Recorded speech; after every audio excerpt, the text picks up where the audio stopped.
Hey everyone, how you doing? This is Amon Green, Gourmet Packers all-time leading rusher, and you're watching Packers Total Access Live, your daily source for Packer content. Go Pack, go!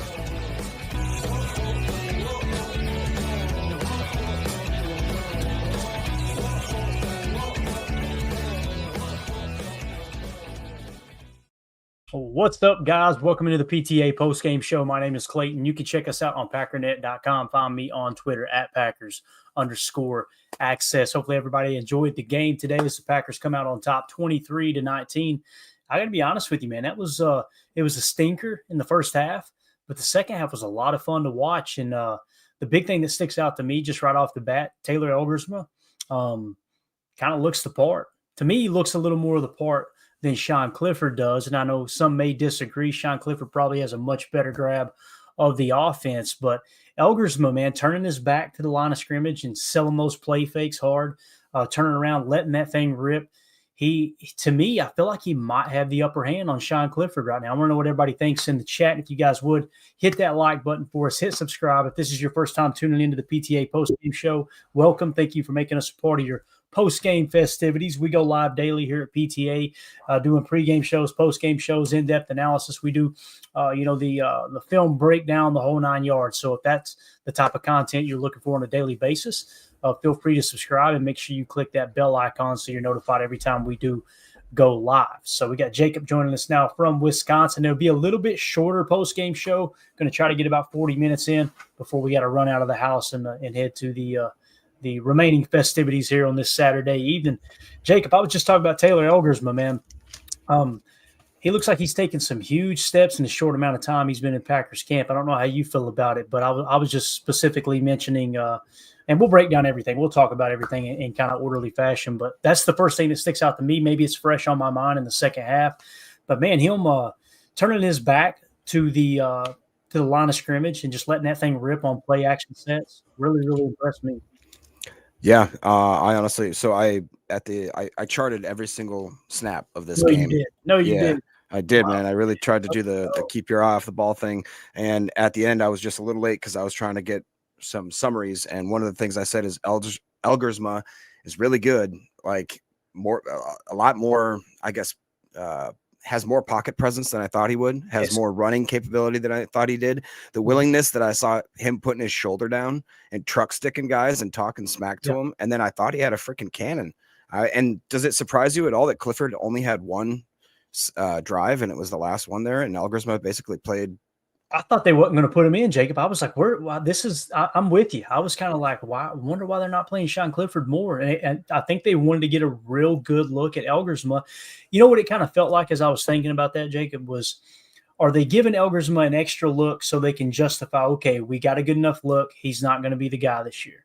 And maybe as the game went on, they were like, holy cow, this dude might be the practice. When I say the guy, understand people, I'm talking about practice squad quarterback. It's funny, man. Preseason, we're sitting there talking like, this is the franchise QB. No, it's going to be the practice squad quarterback. But it's still a little bit early. But yeah, that he would get my nod as we sit here today. So yeah. Can I just quick? So I thought I just really black and white type of stuff. I just said who had a bad game, who had good games. I thought, like I just said, Elgersma did good.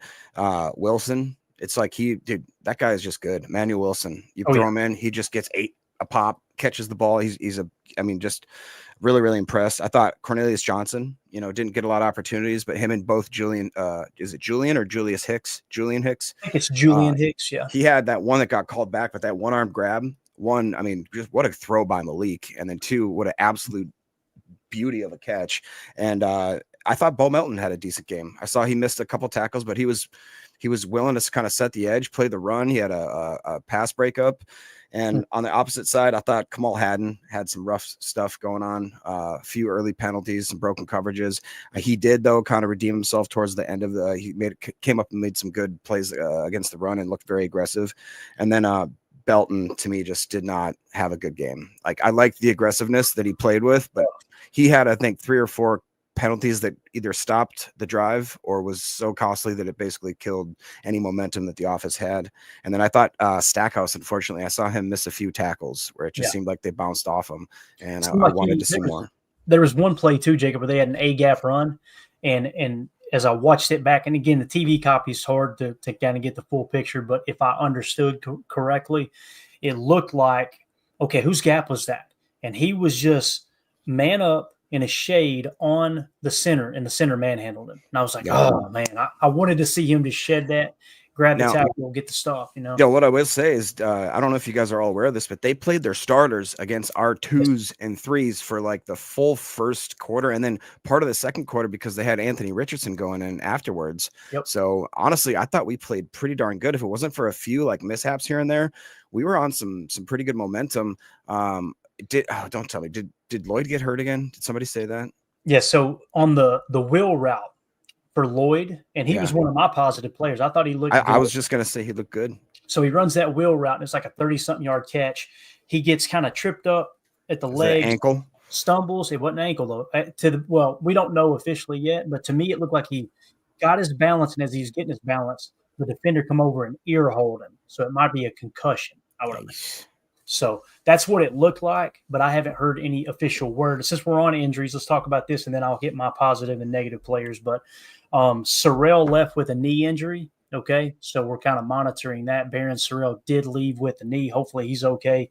And then, of course, Marshawn Lloyd had the concussion. You guys correct me if I'm wrong in the chat. Respect Orange just says high ankle sprain. So he is saying high ankle sprain. Okay. I was worried because as he was going to the ground, he got ear hold. And when I was combing through Twitter, everybody was going, man, is that a concussion? Is that a concussion? People were saying it was a dirty hit.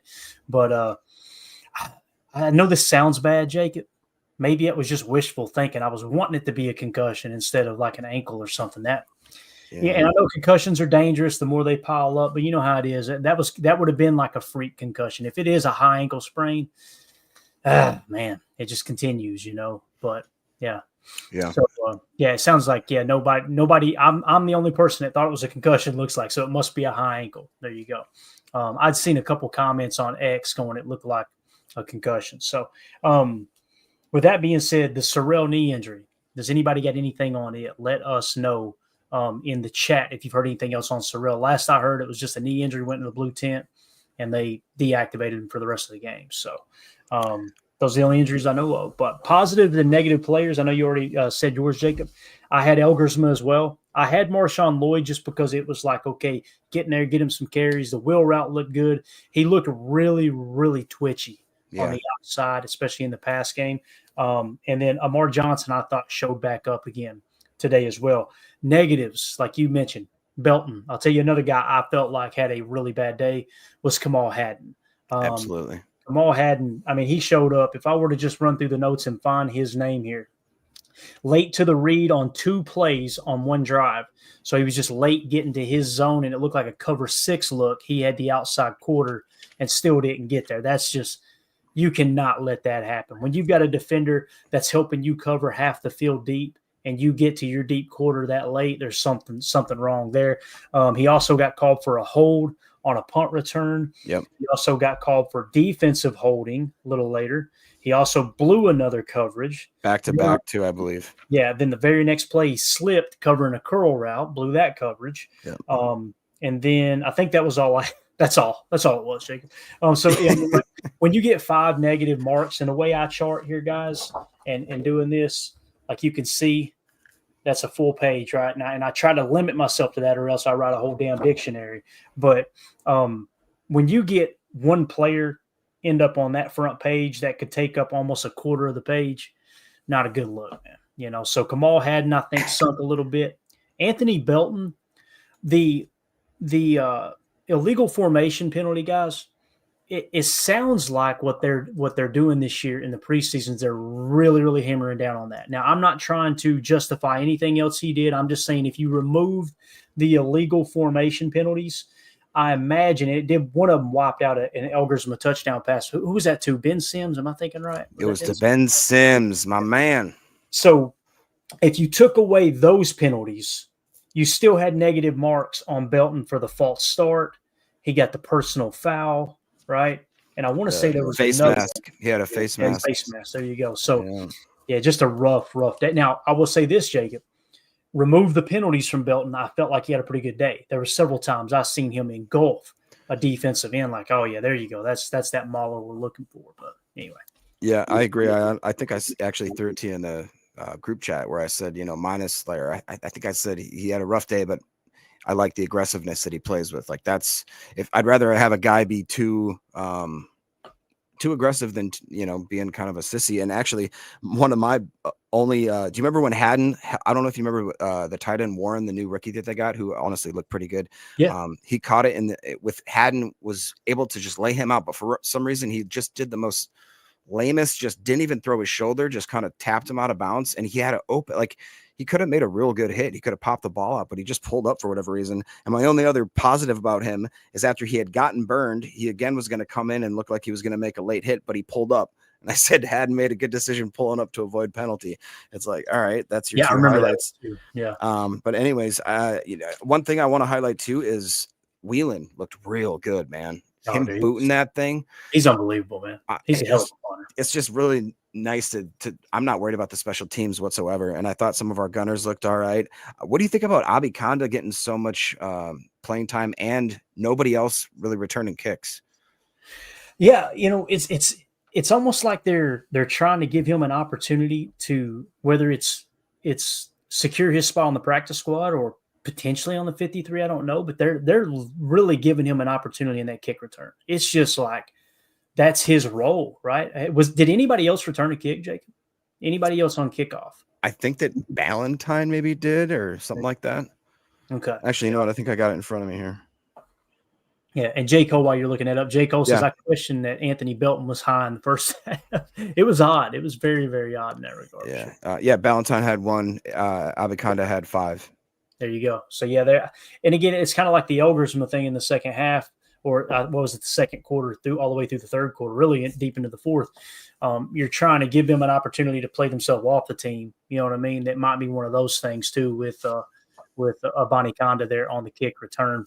For sure. Bramble, I noticed this too. Bramble said Packers radio announcers were saying El Gersma, LOL, sounded like a Spanish word. They may have it right, Bramble, because Indianapolis's announcers were saying the same thing, right? So maybe I've got it wrong. I say El Gersma, and they were saying El Gersma. So Jacob, you're the pronunciation expert here. How would you say it? I don't know. Elgersma sounded right, but I just will say one thing. I had to listen. I don't know if you guys did, but I had to listen to the Colts announcers. Horrible. It makes you so thankful for The Rock and Mr. Laramie because, oh my Lord, it was rough. And the amount of pass interference that they were not calling was kind of shocking. And every time the announcers, that's good, really good defense. I'm glad that the announcers are letting them, or the refs are letting them play today. Yeah. And then at the end, the potential game-winning catch, they kept trying to say, the challenge is about, are they getting inside, or is it a touchdown or not? And I'm going, I think they're challenging if it's incomplete pass or not, right? And then they were like, yeah, well, it kind of looks like that second foot drug, but they were not mentioning that the ball was smacking the ground and bouncing. Yeah, it's just like, right. Calm down, you bunch of homers. So Tyler agrees, couldn't stand their announcers, and the interview. Listen. Oh, don't even. No disrespect. No disrespect to, gosh, I'm trying to think of his name now. Irsay just, passed away. And listen, Irsay, whether you like him or not, listen, he battled his demons, but he and his father played a big role in the NFL. Big role, right? Well, he now has given the team to his daughter. And I know I'm probably going to catch hate because they're going, you're only saying that because it's a female, Clayton. That could be the furthest thing from the truth. That interview was so cringe. Just painful. It was just like, and I'm not mad at her. I'm not trying to cut on her. I'm cutting on the team for putting her in that spot. You've got to know that that's going to go south so quick. It literally sounded like Paris Hilton or someone. You know what I mean? Like you could just tell she didn't know how to answer the questions from a top of the food chain, top football person, right? It was. Do you remember one of her quotes? She actually said was, "There's no college for coaching," and I'm like, you literally can go to school for coaching and coach in college. Like there actually is. It was very odd. Anyway, back to the Packers. It was very odd. I'm glad as soon as I brung it up, you went, oh God, so I'm not the only one. Greg Rice, did Bo have any passes defended? I had one pass breakup from Bo. There could have been more. I did. I had one at least. And it was on a slant. And you know what I thought immediately was all the conversation we had about him potentially playing slot. Like, slants out of that too. That's usually a slot corner's responsibility. But yeah, I thought I won't say he played like good. I think he played okay. You know, there was a couple of times that I seen they created separation on, but there was other times it was like it definitely doesn't look too big for him in terms of playing corner. You know what? I feel like we kind of buried the lead. And chat, correct me if I'm wrong, but other than Lloyd, and was there any other injuries to the Packers that were significant? Just Sorrell. Okay. Yeah. But I think the Colts had 5 or 6 down by the second half. I mean, that was rough. Yeah. So I would consider us kind of lucky. Yeah. You don't want to see any team get hurt, but I'm with you, Jacob. As I was watching, I was going, boy, if these injuries were happening to the Packers right now, our fan base would be losing their mind, you know? Yeah. Respect Oranges in the chat said, redact the high ankle sprain for Lloyd. Google might have confused this injury for last year's injury versus the Colts. That's wild. So he got hurt against the Colts last year too. Yeah, we'll see if we can get to the bottom of that. I'll continue to search here on X. I was just hitting Marshawn Lloyd latest.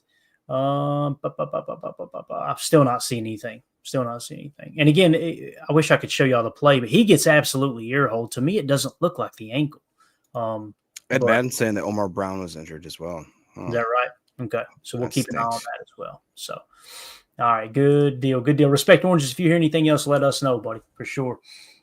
So again, back to kind of the movers and the shakers of the day. If I were to go through my notes real quick, and now listen, I heard a two-announcer booth call him McAnamey and then McNamee. So I still don't know what the hell his name is, but we'll call it McNamee, okay? He had a missed field goal early. Isaiah Simmons blew a coverage. Watch that. It was a wheel route. It was a bad pass, luckily, but I still took the note down that, boy, Isaiah Simmons got cooked on that route. McCall Hardman, 21 yards on that third down. Nice play there from Malik, right? From Malik Willis.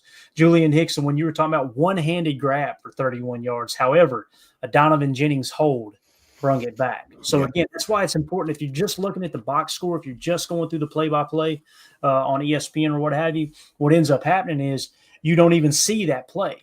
And the coaches are looking at the film going, man, hell of a catch by Julian Hicks there on a crucial third down, you know? So that stuff is very, very important. Jennings blown block on 3rd and long. So you have somewhat back-to-back bad plays for Donovan Jennings. Seems like he's sinking a little bit in terms of the positive-negative marks. Oladapo had a pass breakup. Yeah, Baron Sorrell go out with the injury. Kamal Haddon, like I said, we already talked about him. That's where you start seeing his negatives come in. You had the wheel route from Willis to Marshawn Lloyd for 33 yards. Should have been picked. There was one negative mark that Willis should have been picked. They had a dropped interception from Malik Willis as well. Anthony Belton got the personal foul. We talked about the Bo Melton pass breakup. We already talked Haddon. Manuel Wilson, nice 9-yard run. And you talked about that, Jacob. Manuel Wilson, I honestly don't want to see him back out there in the preseason. Like he's our number 2 back. There's no reason to put him in harm's way. Yeah. I'm with you, though. I thought he had a good day. What else you got, man? I think quietly Christian Welch had a good game. He had 8 tackles, 5 solo, 1 pass deflection as well.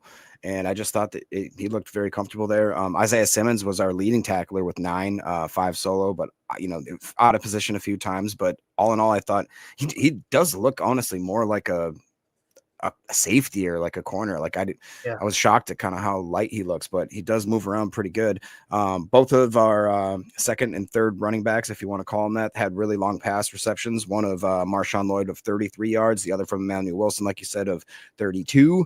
And then, what are your thoughts about why would they play Amar Johnson that late and put more stuff on tape? If they do you see that as a weird battle for the 4th there, or is he just not making the team all of a sudden? Yeah, I don't think it's necessarily he's not making the team. I guess they just don't see him as much of a lock for that, at least that 4th practice squad spot as I do. This happens to me every year, Jacob. You remember last year, Christian Welch was the guy I was like, he has done everything to make this team. There's no way he doesn't make the team. And lo and behold, he didn't make the team. No. Watch that be Amar Johnson this year. I'm definitely not the best at that when it comes to predicting roster spots and stuff like that. But we got Matt LaFleur at the podium. You want to catch a little bit of this real quick, Jacob? If we got sound. Some people are reporting there's not good sound. Let me get a screenshot up here. Let's get Tupac LaFleur at the podium. Here we go. Let's see what the coach has to say. Hopefully you guys can hear it. I've got it as loud as it'll go. Hopefully we can hear it here. Trying to push the pile, and I think we did on one of the touchdown runs by Amar. So I I love the effort. It's just you got to be smart in those situations. I didn't get a great look at it, so I'm not quite sure what happened. But yeah, we got to clean that up.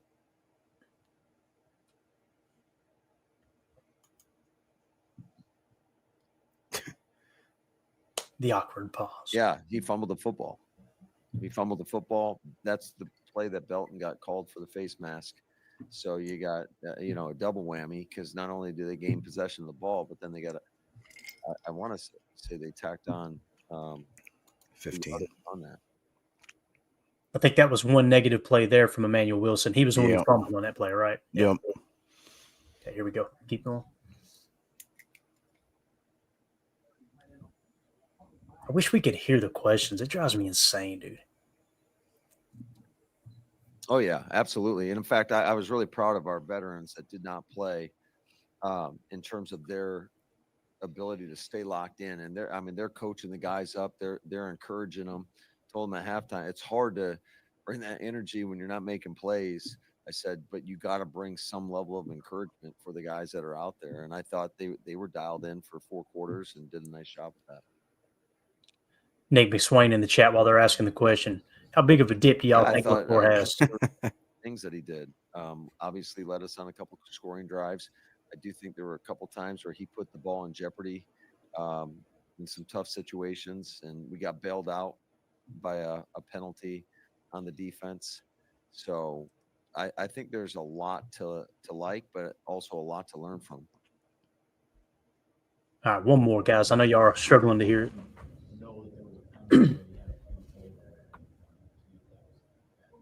That was a bad decision.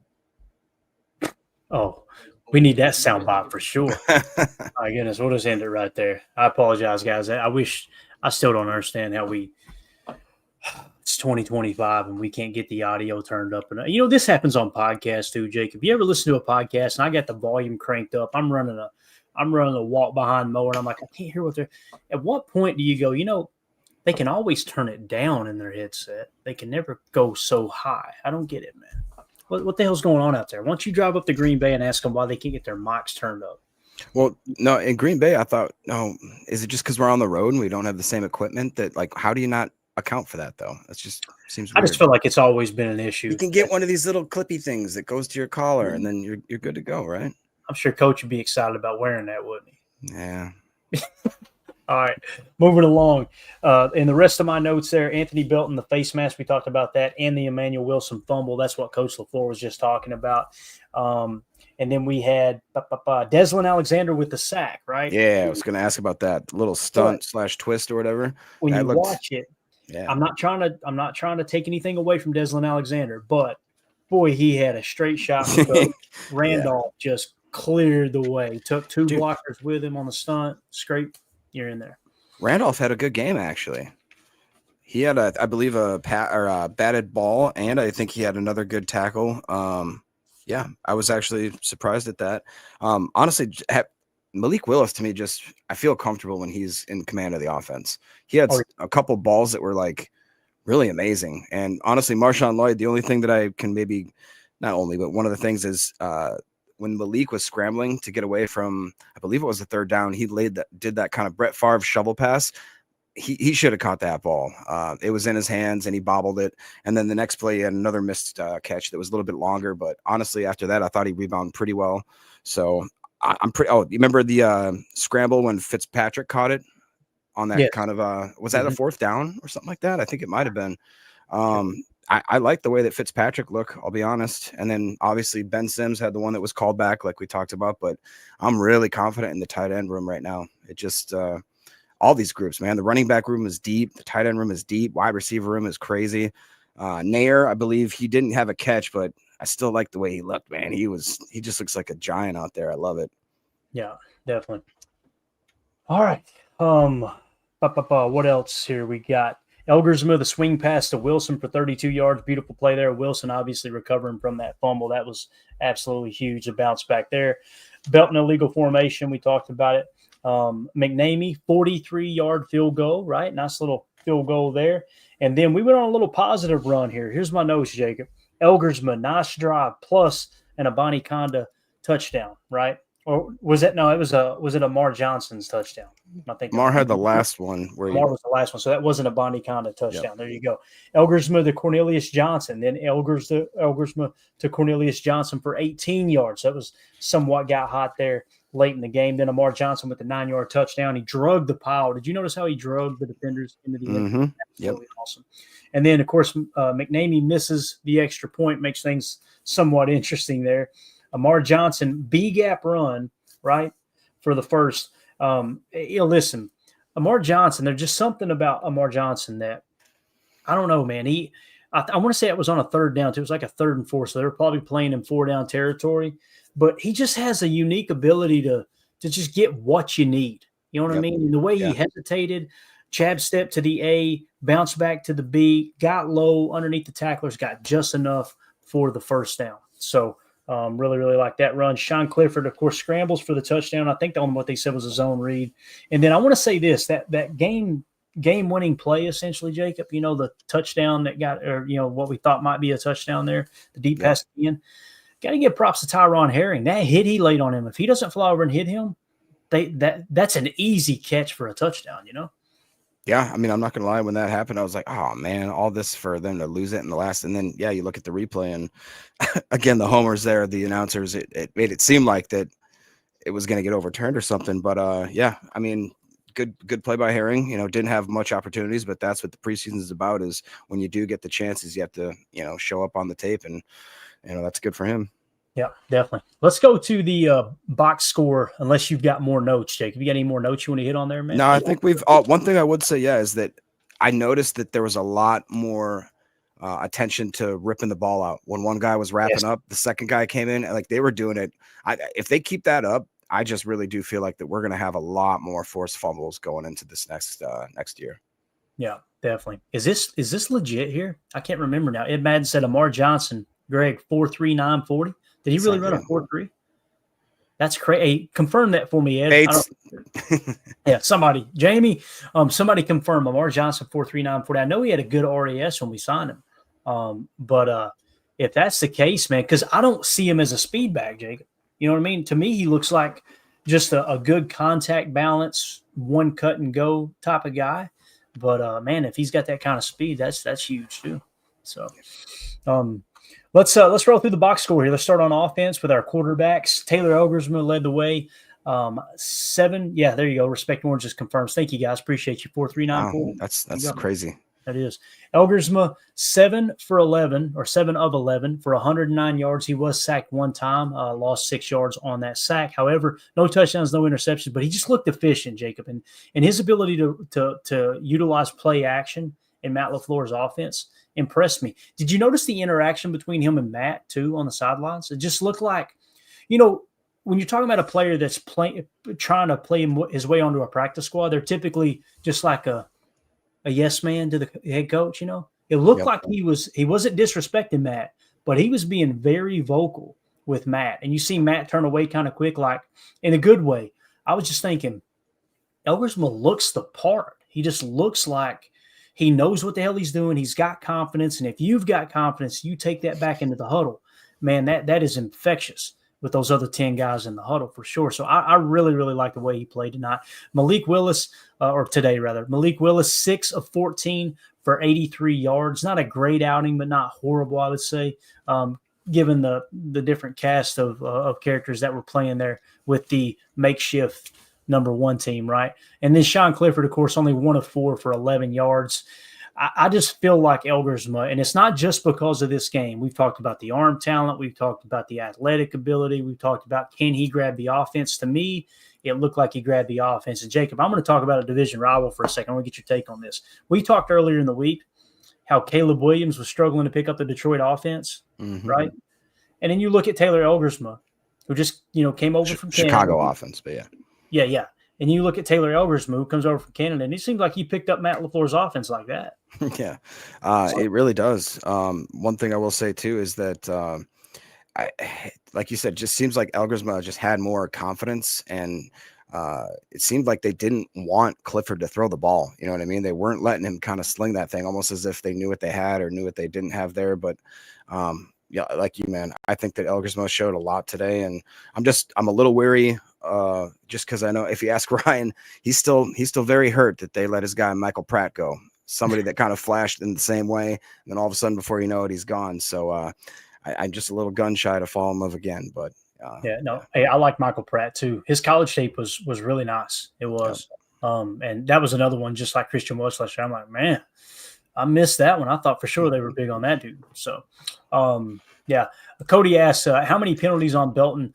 I could be wrong here. We'll know for sure when we give you guys the PFF breakdown tomorrow. I want to say it was 5 or 6. I was going to say at least 4 or 5. Yeah.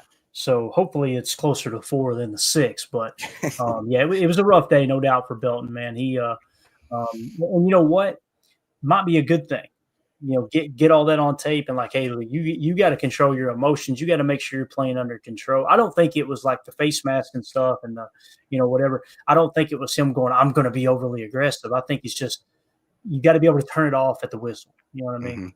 Mm-hmm. So Caldwell Corner in the house. Good to see you, buddy. Says go Pack, go baby.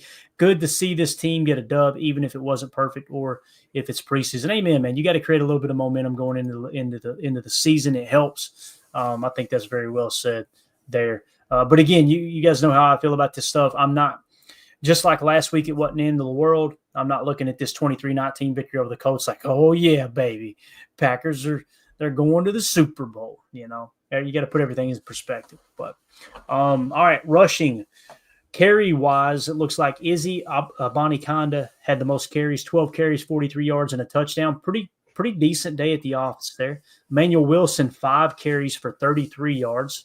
Of course, he had the fumble. Amar Johnson, 7 for 22, and he had the tutter. So, listen, the yards per carry, obviously below 4, that should be kind of the benchmark you're shooting for there, in my opinion. So yards per carry didn't look good, but boy, at the end, when you needed that tutter, he's carrying defenders into the end zone for sure. Sean Clifford had 3 carries for 19 yards and a touchdown. There we go. Tyrion Davis Price, 4 carries, 18 yards, had a long of 7. Marshawn Lloyd had 6 carries for 15 yards.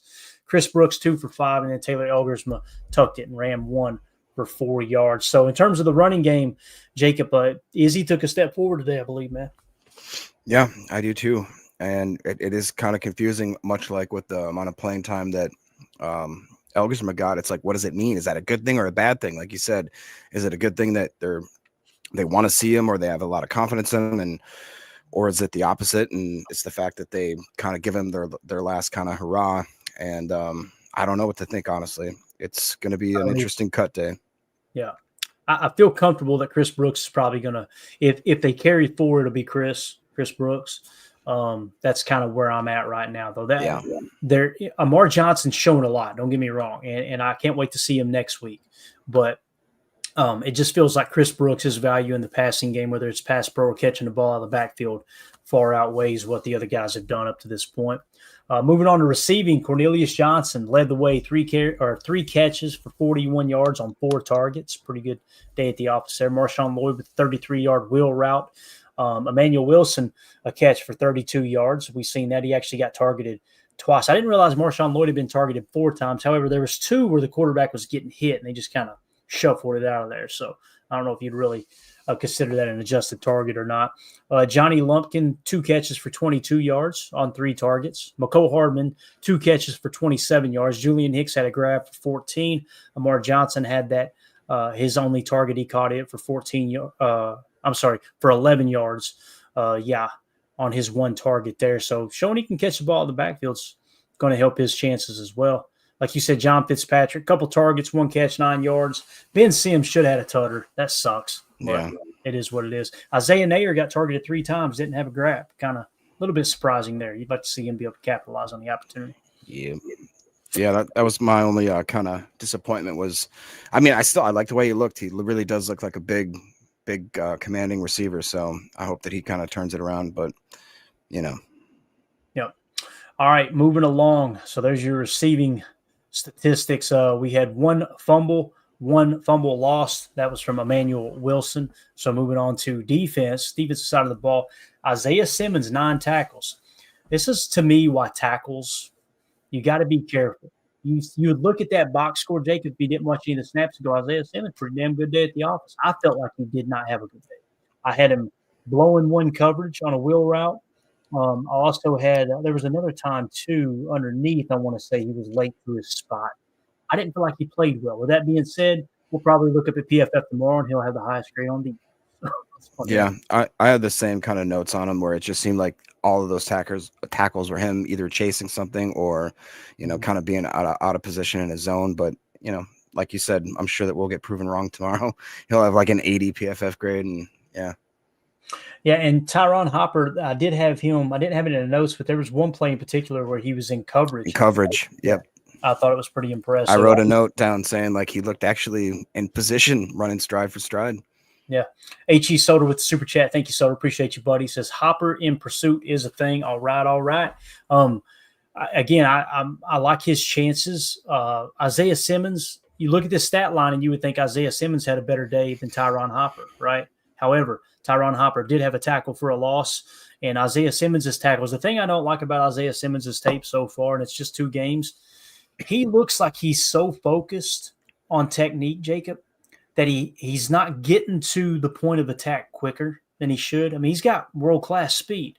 But what I've noticed is, like, for instance, if they run a stab route, the running back catches the ball and he's 8 yards in front of him, he'll take 2 or 3 steps, break down 4 yards away, and prepare to get the proper form tackle. And he looks good, looks clean. But it's like, Bub, we need you to attack that ball carrier. Like, you can't just lag back like that. It's great he's got 9 tackles, but I felt like his stock definitely didn't get better today. Maybe it didn't take a step back. How do you see Isaiah Simmons right now, man, based off what we've seen today? Yeah, I think I know exactly which play you're talking about because it reminded me of the old Packers cornerbacks that would stop and square up like 5 yards, just stop dead and let the guy kind of get the momentum. And like you said, I remember thinking, wow, he wrapped up real nice though, like form tackle, real good. But I agree. It just to me was I'd call it a break-even day. Because like you said, the stats may look good on paper, and it wasn't that necessarily I don't know if he blew any major coverages or anything like that, but it just seemed like that he was always a step or 2 behind, and just, like you said, not attacking, not finishing, not being kind of dominant. Even though I believe it might have been a pitch to the right side, I saw Hopper come up and absolutely take on an offensive lineman too. And just blow him up, like to a point where you could see him just dart in. I only just wish that he was a little more evasive, much like I think like a Cooper would have evaded the block and just gotten the running back. He got kind of gobbled up in the wash, but I was really impressed more with what I saw from Hopper, obviously, over than what I saw from Isaiah. So I think that maybe we got to readjust. It'll be cool to do another exercise where we readjust the depth chart based on what we saw today, because I think there should be some shakeups, right? Yeah, for sure. And again, Soder, thank you for that super chat, buddy. We appreciate you. Got a little bit of breaking news here, Jake. As Rob Domofsky tweeted out a little injury update here. Packers coach Matt LaFleur called Omar Brown's injury a scary deal. He's staying overnight in Indy because of a chest contusion. Barron has a knee injury. We talked about that. And then when he was asked if Marshawn Lloyd, who didn't play after his 33-yard catch, is okay, LaFleur said, "We'll see." So that doesn't sound good, right? So, again, those are the 3 injuries it looks like we're coming out of the game with. Again, Omar Brown sounds like the most serious in terms of, I don't want to say life-threatening, but, serious in that regard. Like, hey, outside of football is more important than football, right? Barron Sorrell, knee injury, don't like that. We'll see, see how bad it is. And, of course, Marshawn Lloyd, we'll see. I wish somebody could tell me, is it an ankle injury? That's weird. Is it a head injury or what? And it looks like Matt Schneidman said, LaFleur says we'll see when asked if Marshawn Lloyd is okay. He took a big hit on his wheel route catch. Pete Doherty from the Green Bay Press-Gazette said Matt LaFleur said when he's asked if Marshawn Lloyd was okay after leaving the game early in the second quarter. Yeah, same thing. We'll see. So I'm not seeing anything about was it an ankle injury or not, Yeah. The chat's been up and down about it. A couple of people have said concussion, like you said. A few people said high ankle and then ankle. But Holmes, our resident doc, says Omar sustained a suspected pulmonary contusion, which is why he had a mask on. Wow. So, Holmes, break that down for the dumb redneck in me. Yeah. Well, yeah. Tell us like we're third graders. Yeah. When I hear pulmonary contusion, I could be wrong. I'm probably completely wrong. I think like blood. Heart, like heart or blood flow related type thing. Am I wrong there? But And somebody's going to get mad at me in the YouTube comments. You guys should not comment on injuries if you're not a trained professional. Shut up. Go back to playing your rook or something. Okay, get the hell away from me. Jeez, Oh yeah, pulmonary is lungs. Yeah, so Brambo's saying lung bruise. Yeah, okay, that makes sense. Yep, definitely dangerous. So obviously, man, praying for that dude. Because Lamar Brown had a pretty good camp. You'd hate to see him be set back significantly for something like that. Hopefully, just glad he's okay, at least up to this point is what it sounds like. So Christian Welch, 8 tackles. Kamal Hadden, 7 tackles. Another one, you see him in the stat line here. Boy, he's playing physical, man. I'm telling you guys, it was a bad day at the office for Kamal Hadden. If I come out tomorrow and he has a PFF grade above 60, I'm canceling my subscription. I'm just telling you right now, because I don't know how in the world you can have him grading out to have a good day. Jonathan Baldwin, 6 tackles. Bo Melton with 3. Nazir Stackhouse with 3. Sliding on down, Deslin Alexander had a sack and a tackle for a loss, of course. Tyron Hopper had the tackle for a loss. Warren Brinson had a tackle for a loss as well there on defense. So that's on the defensive side of the ball. Obviously, no interceptions, right? No interceptions on either side, I don't believe. Or maybe no picks. So there's your boy Abani Konda, 5 returns, 120 yards, had a long of 30. Corey Ballantyne had that 1 for 22, so you were right there, Jacob, on the kick return. McCole Hardman had the only punt return for 10 yards. And to me, it looked like he went more horizontal than he did vertically, so I didn't really like the way that looked. McNamee went 1 of 2, so 50% field goal percentage there. And his kick was a 43-yarder. He went 2 for 3 on extra points. So it's good to get him a little game time, Jacob. You know what I mean? Get him out there and let him see what it's like to kick under pressure. I was kind of hoping that it would come down to a game-winning field goal so we could see him in that situation. You know what I mean? Yeah. But obviously, we're glad we got the dub here. So. Yeah, totally. What's interesting is I never usually do it because I don't care in preseason. But when you look at the Colts, their box score, for them playing their 1s against our 2s and 3s for a good part of that game, their box score is kind of pathetic, to be honest. Like, it's really not impressive. And they're all, obviously it's the home announcers like we talked about, but they were talking them up like we really got something this year. This team is really put together, that kind of thing. And if that's their 1s going against our 2s, we were, what were we down? Like 20, was it 23 or 28 guys? Something like that. Yeah, I think it was 23 inactive today. And they were, like you said, they were playing a good chunk, if not all of their healthy starters, man. Yeah, they were. They said barring injury that everybody played. So, good luck to them, and I think that bodes very well for us because it wasn't perfect. Like, most games aren't going to be necessarily perfect, but I was pretty impressed with that. What did you think about your guy Riley Leonard? Hey, he's tougher than a $2 steak, man. That guy, he will run until he can't run no more. I didn't even really pay attention to his stat line. Let me come up real quick and see exactly what he did. 7 for 12 for 64 yards. Yeah, not horrible. Riley Leonard's he's the thing I remember about Riley Leonard when he transferred over from Duke to Notre Dame. Everybody instantly loved him in Notre Dame. He's just got one of those personalities. And if you care about this type of stuff, if you're just a football nerd and you want to learn a little bit about Riley Leonard, you can go to YouTube and type in Riley Leonard, John Gruden, where he went to Gruden's quarterback school or whatever. And it was really cool seeing him interact. He seems like a really good dude. He's very, very physical quarterback. I just don't. Yeah. I don't know, man. Anthony Richardson, though, I will say this. He looked a lot better than I thought he would. Yeah, but he I don't see him ever living up to the hype where he was drafted. No. I caught a lot of heat for that, not from our fans, but other people on Twitter when I broke down his tape when he was coming out in the draft. And, he was high on our draft board because you guys know our draft board has nothing to do with my personal opinion or prospect. And I had a listener say, Clayton, what do you think of this quarterback class? So I broke it down. The 4 categories I think are most important for quarterbacks. We talk about it all the time.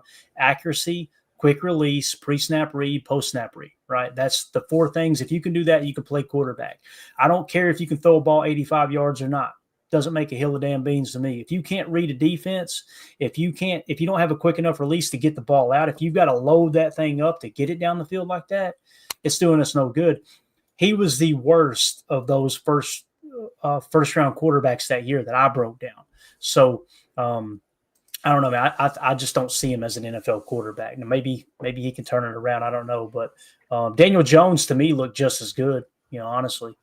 probably better today. So if I were them, he had a 93.4 quarterback rating. Richardson had a 75.2. But there you go. Yeah. And you'd think, well, Richardson's mobile. He took a sack. Daniel didn't. Mm-hmm. You know what I mean? Yep. So H.E. Soda with the super chat. Initial reaction, the backup pass rush was not great. Need more Mr. Cox. However, against the Colts ones, it might have been okay. Might have been okay. Yeah, I agree. I think that's very, very accurate assessment of the day. I would always love to see more pressure, right? But again, did Brenton Cox Jr. play at all, Jacob? Yeah, he did actually played a pretty substantial amount of snaps. And he looked all right. It's just what you have to take into account is that all of the Colts, except for Daniel Jones. I mean, Daniel Jones is actually a little more mobile than people give him credit for. But the rest of those guys, Leonard can run. I really was impressed that Jason Bean guy that came in. He's kind of got a little spark to him. He was moving around and has a good arm. So all those guys have the mobility. So, if we ever go up against more pocket kind of, stick in the mud type quarterbacks, I think that we would have had a lot better chance of getting some pressures. Yeah, definitely. All right. I think that's it, man. Soder, thank you for the super chat, buddy. We appreciate you. You guys know I'd love to sit in here and talk for another hour with y'all. This was a fun game to watch. I think we learned a lot today. So you had a couple people sink a little bit. It doesn't mean they're not going to make the team or never turn it around. But I personally think Anthony Belton had a bad day. Kamal Hadden had a bad day. Taylor Elgersma, Marshawn Lloyd, and Amar Johnson, I felt like had pretty good days at the office. So, and of course, with Marshawn Lloyd, the main thing there was the wheel route. He looked healthy. He looked very twitchy. I could see why Matt LaFleur is excited about utilizing him in his offense moving forward. But, yeah. Anything else, Jacob, you want to hit before we wrap up, man? You got the final word here. No, I think that all in all, that was a pretty good first road preseason game where the guys actually came out. Seemed like the piss was hot. And that's all you can ask for. And honestly, all in all, I was pretty impressed by a lot of people that I wanted to see. Like you said, I mimicked exactly what you said. I thought that it was a rough day for Belton, for Hadden, and Stackhouse. I thought that Elgersma, Wilson, Melton, and Cornelius Johnson and Julian Hicks had a good day today. So, good deal. All right, Rock, good to see you, buddy. Thank you so much, man. Appreciate you. He says W stream. Nick McSwain said this show sucked. It always does, baby. It always. Holmes MD1, we love you, Mandy. Hold your boy up, LOL. Jacob, I don't know how tonight's going to go, but look, she made me wear this shirt. She said, you got to wear your new shirt. Look at this. See what it says. What does it say? Hold my beer, George Washington. Get the George Washington quote on the T-shirt. Did Emilio slide into the driveway sideways yet, or what's going on there? I haven't heard the mariachi band roll in yet, so I'm sure he'll have the windows down in the El Camino and that stuff will be blasting through the neighborhood. Well, I could probably check our Facebook page for the neighborhood, and they'll go, "What's this Mexican doing in the neighborhood?" So anyway, he should be here any second. So I'm gonna go over here and get ready to hit the town with the lady, and Greg Rice, Mandy, thank you for sharing. Thank you for sharing, Clayton. Mrs. AFAM, thank you for sharing, Jake. Come on, man. Why does that guy? There you guys. Why you be like that, Greg? Come on. Yeah. AFAM with that mustache. I don't know. I bet he's a heartbreaker, dude. You kidding me? I don't know if he's or not. Who knows? All right. Jacob, thanks, man. Appreciate you. Yep. Go Pack, go. Cool. Yeah, we'll see y'all tomorrow, guys. We're going to we'll be live tomorrow, 6:30 p.m. Central Time. I may go live early in the day if I get a few minutes and just cover a couple things. But we will definitely break down the PFF grades as soon as they're available. That should be available some point tomorrow, probably before we go live there in the evening time. So if you would hit that like, hit subscribe, sub, hit the bell icon. Make sure you got your notifications on for when we do go live here in the future. And thanks to everybody in the chat. You guys are absolutely awesome. It was fun chatting with y'all and watching the chat, following along during the game was great. And a special shout out to H.E. Solder for the super chats. Thank you for supporting the stream. But we'll see y'all tomorrow. Everybody have a wonderful evening. As always, let's go out and be the change we want to see in the world. I will keep Emilio out the clink tonight. Okay. Go back. Maybe not. We'll see. There we go. We're out. Bye, guys.